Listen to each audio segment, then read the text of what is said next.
think it's been really inspirational for the team, and I think probably the most exciting part of it is everybody saying that canvassing works.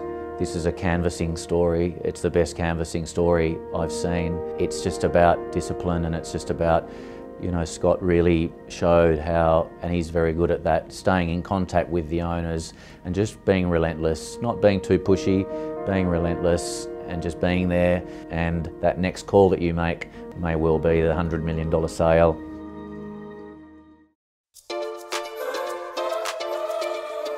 Two years ago, I was working with a previous employer, and it was one of those sites you always drive by and think that would make a great residential development site.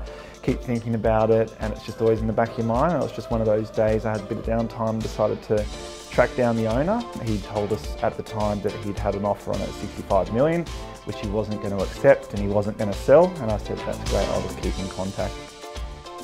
So I just started at Ray White, so in my first week decided it was a good time to contact him again, and he said that day that last week he'd had an offer at $70 million, which he had knocked back, and he said, look, I won't sell for any less than 80. 2 days later, Jeff and I were in a Chinese restaurant at the casino. We had our dinner with a Chinese developer, and he basically said after the meal, here's my offer, it's $80 million, it's 12-month settlement, 10% deposit, which is exactly what he asked for. Called him up straight away. He said, I have to talk to my accountant, and came back and said, look, I'm going to have to wait. He's in Europe for 2 weeks. And I think at the time he was a bit just shocked and taken back that 2 days later we'd got him what he'd asked for. So we waited and we were patient, we didn't push him. And when the accountant came back, he decided for personal reasons not to sell. And I think he appreciated the way that we dealt with him. We weren't pushy. It was a big deal. We could have, been quite aggressive on it, which we weren't. And he said, if I ever do decide to sell, I will give you a call. A man of his word. It was about 6 to 8 months later. He called us up and said, bring down an agency agreement. I'm ready to sell, but this time for $100 million.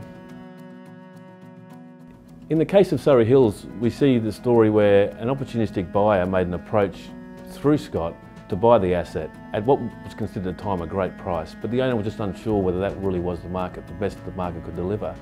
So Scott and Jeff went back to the owner and suggested that engaging in a process that would drive maximum competition, to create competition for their owners through a full marketing campaign, through effective due diligence material being provided, and through a two-stage negotiation process that at the end of the day delivered a great result.